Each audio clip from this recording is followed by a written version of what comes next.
How's it going, Doc? What's going on? Well, nothing. We'll go ahead and get started with Tomer. Good afternoon, Coach. In watching, I guess, some from yesterday, is there anything, I guess, you or players could have done differently to change the outcome, I guess? Yeah, we could have played better. But again, we've had a lot of self-inflicted wounds.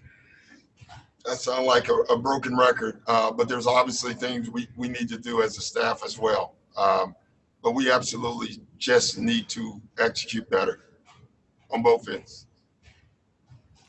Thanks. We'll go down to Mark Medina for a question. Hey, Doc. Hey, Mark. Off topic here, but it's obviously important. How did you process the news with the Wisconsin situation with the shooting?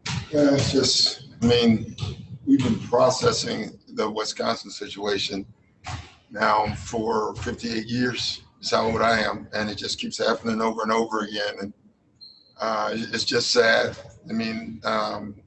It is. It's just sad. So that's how I process it. I didn't see it till late last night. Actually was saw it on Ray Allen's post of all people, and it's just tough. Thanks. Next, we'll move to Dan Wyke. Hey, Doc. Sorry to bring it back to basketball. You guys operated with a very big picture approach all season when it came to just the way you guys handled everything. How does that change now that things have to be dealt with in a very small, immediate picture? Is that a challenge? No, it doesn't change much. We don't change a lot what we do, Dan. We still work the same. We still rest the same. I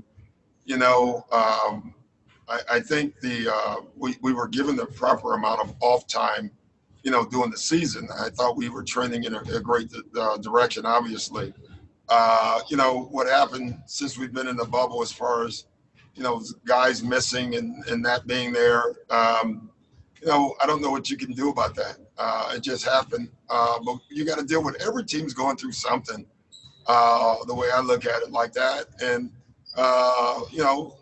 some teams deal with it better than others. And in my opinion, we haven't done a great job of it. And I always think that's all for the coach.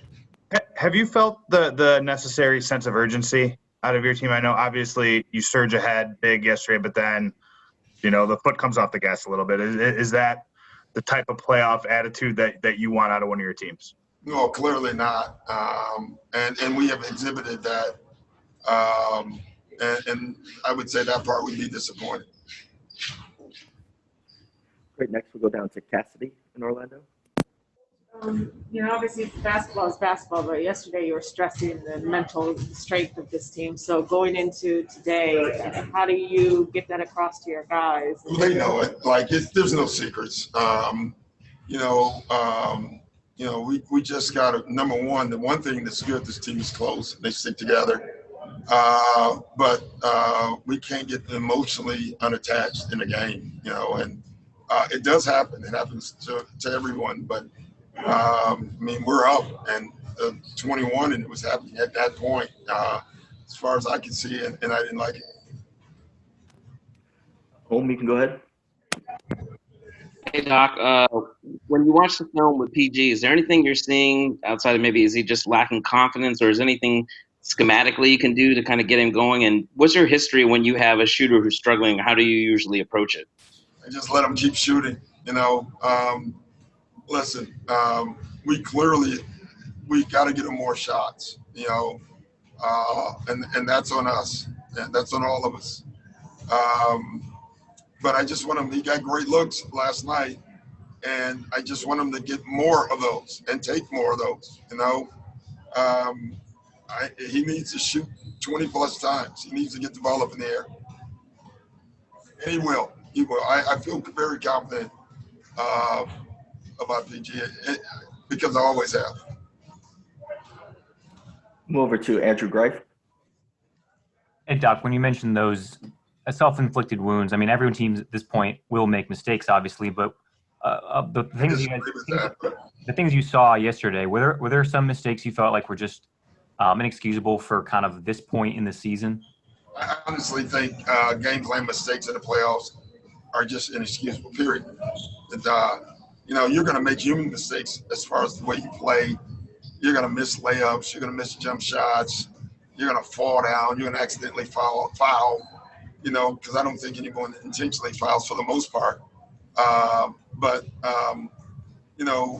the game plan mistakes just can't be made, and we're doing them in a major fashion. And again, I always look at it. I got to do a better job to get us not to do them. I think Kyle had a question down in Orlando. To what extent? Orioles hat on? Yeah. Only when Ken Singleton was there. No, Ken anywhere pretty good. You do know who Ken Singleton is, right? It might be a little bit for my. Oh, stop it. Jeez. All right. To what extent are you planning for Pat not to be able to play games 5 and 6, and how does that affect your defensive schemes, especially the lineups late where you're switching? Yeah. Listen, if we had a switch right last night, that matchup wouldn't have happened. So even that one we didn't do right. But Pat, I haven't heard one thing that he may play. That doesn't mean he might not. Right now I'm not planning on it. And so because of that, we have to make tough choices at the end of every game. It's just the way it is. Is that something about the way he leads those groups defensively that usually gives to sort of the command of the scheme? I mean, he's a big part of our defense. There's no doubt about that. He's the voice for sure. I mean, he's one of the loudest guys, just talking schemes, and he does great homework, to give him the ability to do that. But we don't have him. I've never worried about that. Listen, it'd be great to have him. We obviously could use them, but we don't have them. I don't ever worry about the guys that aren't on the floor. We just got to get the guys on the floor right. Thanks. We have time for one more, and we'll take one from Shane. Hey, Doc. Just wondering, during Landry's minutes, what are you seeing from him offensively? Are you liking his decision-making on that end? Yeah, overall, I mean, Landry's not a point guard. And, I thought they pressured him a little more, which made us bring the ball up the floor, which is fine by us. I didn't think he attacked the way he attacked the game before. I thought he settled for quick shots instead of putting the ball on the floor. But I thought he did that in the second half. One thing with Landry, man, like everything you ask him to do, he tries to do with 100% purity.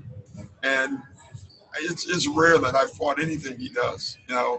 He's young, and he's going to keep getting better. Thank you, Doc. Have a great practice. All right, guys. Thanks.